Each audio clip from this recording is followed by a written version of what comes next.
ये चांदी के सिक्के इन्होंने ले लिए यहाँ पर।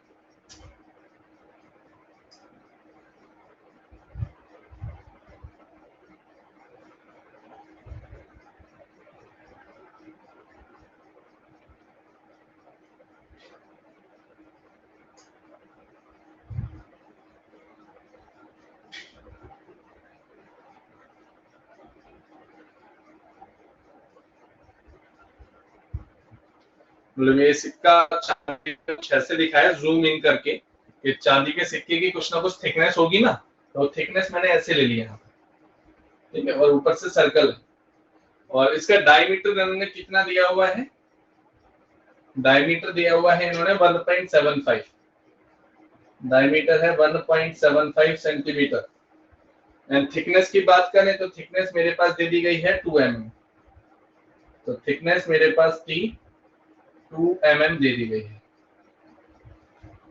तो must be melted to form a cuboid, इसको पिघलाएंगे और एक क्यूबाइड बनाएंगे। और ये बहुत सारे सिक्के हैं हमारे पास, तो बहुत सारे सिक्कों को हम पिघलाकर एक क्यूबाइड बनाना चाहते हैं।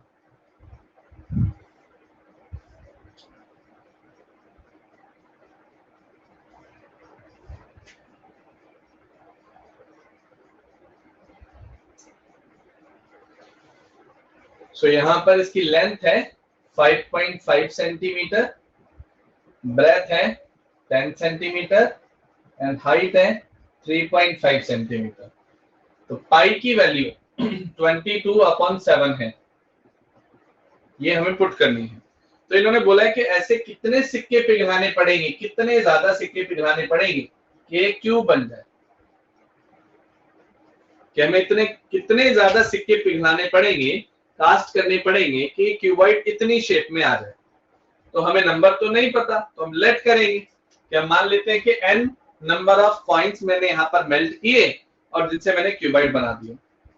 So let n be the number of coins which is melt and form this dimension cuboid। तो यहाँ पे सबसे पहली बात तो volume of each coin n times of volume of each coin should be equal to the volume of cuboid, ये रखना होगा। So according to the question, n times of volume of coin, एक कॉइन का जितना volume होगा उसे n से multiply कराएंगे। n जो भी कॉइन है हमने ले लिया और उतने कॉइन पर ये क्यूबॉइड आ जाएगा। ये किसके इक्वल होगा, वॉल्यूम ऑफ क्यूबॉइड के इक्वल होगा। इतना ही तो पार्ट बनना चाहिए। So let n be the number of coin, बाकी सारी डायमेंशन मुझे यहाँ पर दे दी गई है। दूसरा पार्ट आप अगर यहाँ पर देखेंगे तो एक कॉइन सिलेंडर नजर आ रहा है, जो प्लेट होती है हमारी खाने की वो भी तो एक सिलेंडर ही होती है, ऊपर एक सर्कल नीचे एक सर्कल, दोनों के बीच में एक थिकनेस, तो ये भी एक मेरे पास सिलेंड्रिकल फॉर्म बनेगा। तो n times of volume of cylinder हम यहाँ पर लेने वाले हैं और सिलेंडर का फॉर्मूला होता है पाई r स्क्वायर। ये डायमीटर 1.75 है तो डायमीटर का आधा कर दो, 1.75 divided by 2 raise to power 2, तो ये आ जाएगा मेरे पास रेडियस। तो pi r square into h, h मतलब 2 mm। अब point to be noted here, unit का ध्यान रखना, mm से मुझे सेंटीमीटर में करना है पार्ट को, तो mm से सेंटीमीटर में कब कर पाएंगे, जब 10 से डिवाइड करेंगे, तो ये आ जाएगा 0.2 सेंटीमीटर। तो थिकनेस मेरी हाइट होगी ना, तो पाई r स्क्वायर h हम लेते थे, तो h की जगह क्या आ जाएगी, थिकनेस आ जाएगी। 0.2 is equal to volume of cuboid की बात करें तो L into B into H, ये हमने पहले ही किया हुआ है। तो ये पाई r स्क्वायर h, यहां पर बस ध्यान रखना था, बाकी सारी कैलकुलेशन है। अब इस पार्ट को कैलकुलेट किया जाए तो देखते हैं क्या आएगा। तो n की वैल्यू हमें निकालनी है, तो n इंटू पाई की वैल्यू हमें यहाँ 22/7 रखनी है, into 1.75 upon 2 into 1.75 upon 2 into 0.2, ये कैलकुलेटिव पार्ट है बहुत। और लेंथ की वैल्यू है 5.5 मल्टीप्लाई 10 इंटू 3.5। तो इस पार्ट को अगर हम सॉल्व करें तो मेरे पास ये 5.5 10 से 10 कट जाएगा, तो यहाँ तो कितना बचा, 55 इंटू 3.5 बचा। ये भी 10 नीचे ले लेते हैं, 55 इंटू 35 कर लेते हैं, तो 55 इंटू 35 करेंगे तो 5 5 जा 25 आएगा, 5 3 जा 15 आएगा और ये 17 175 हो जाएगा। तो 175 ये 5 आ जाएगा, 7 और 5 ये कितना आएगा 12, 7 8 और 9 ये आएगा 1925, 1925 अपॉन 10। ये तो मेरा राइट हैंड साइड वाला पार्ट आ गया, इसको थोड़ी देर के लिए होल्ड पे रखेंगे। अच्छा, अगर आप करना चाहते हैं कुछ और काम, यहाँ पे छोटी कैलकुलेशन, तो एक शॉर्ट ट्रिक और निकल रही है कि हम इसको सॉल्व ना करें, इसको एज इट इज रखें, क्योंकि मुझे यहाँ पे 5 के फैक्टर दिख रहे हैं जो इसको काट देंगे बाद में। 55 इंटू 35/10 ही रहने देते हैं, फिर उसके बाद आगे चलते हैं। यहाँ कुछ कटता है तो पॉसिबिलिटीज देखेंगे, हाँ कट रहा है, ये 11 से कटा, ये 0.1 से कटा, तो यहाँ n into 11/7 into 1.75 into 1.75 into 0.1 मतलब 1/10 ये लिख सकते हैं, और इक्वल टू में यहाँ पर आ रहा है 55 इंटू 35/10। इतना पार्ट आया कैलकुलेशन को, सो 10 से 10 कट गया। अब 10 से 10 कट गया, अब अगला वाला पार्ट देख लेते हैं क्या होना चाहिए। मैं रब कर रहा हूँ, ठीक है, जगह नहीं है इसलिए। सो यहाँ 175 आ रहा है, पॉइंट में आ रहा है, तो यहाँ 100 नीचे ले लिया, एक 100 यहाँ से नीचे ले लिया। फिर अगर मैं इसको चेक कर लूं, क्या पता है 7 की टेबल पर जाता हूं, तो 7 2 जा 14 होता है, 17 में से 14 को माइनस करेंगे तो 3 आएगा, 35 बना, हाँ बिल्कुल जा रहा है, तो 7 5 जा 35 हो गया, ये तो काम बन गया, 35 यहाँ पर आ गया। ये तो और आसान होगी calculation.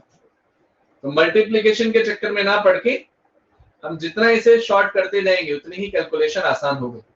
35/100 175/100 is equal to 55 into 35, ये बचा। अब देखना है 35 से 35 भी कट जाएगा। अब जो पार्ट आया वो क्या आएगा, 11 into 175/100 into 100 is equal to 5। अब इस पूरे पार्ट को ऊपर ले जाएं तो n is equal to 5 into 100 into 100 divided by 11 into 175। अब तो कर ही सकते हैं इसे सॉल्व, निकालेंगे आप। इसके आगे करिए फटाफट, ज्यादातर कैलकुलेशन मैंने कर दिया, बस लास्ट पार्ट बचा हुआ है। इट इज 55 ना, इट इज 55। ट्राई करेंगे।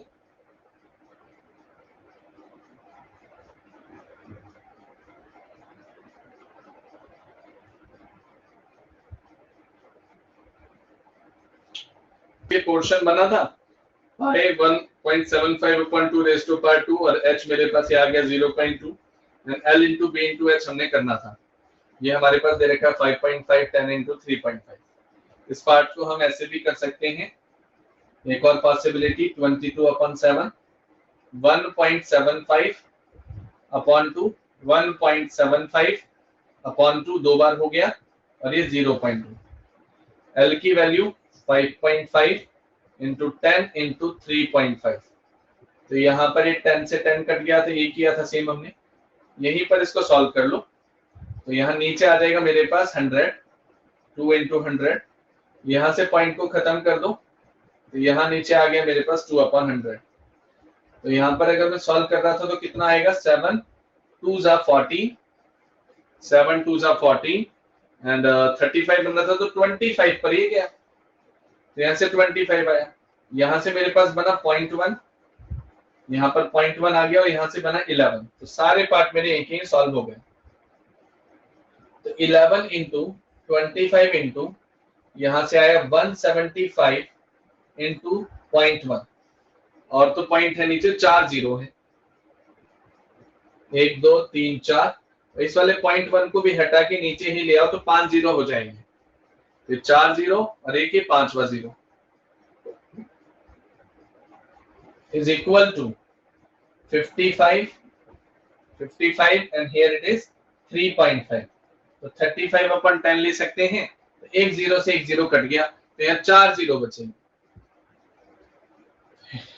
Then n is equal to 11 into 25 into 175 upon 00 then 00 is equal to 55 into 35। 11 की टेबल से 55 कट जाएगा, 11 5 से 55 होता है, फिर हम यहाँ पर देखें तो 5 5 जा 25 होता है, यहीं से कट गया। फिर यहाँ से देखें तो 5 7 जा 35 होता है। तो इतना पोर्शन मेरे पास बना। देन आगे हम इसे प्रोसीड करें। तो 2-3 तरीके की कैलकुलेशन है, आप इसे ट्राई करें, अपने आप स्टक होंगे कहीं ना कहीं, कोई दिक्कत नहीं, लेकिन बाद में होगा तो सही।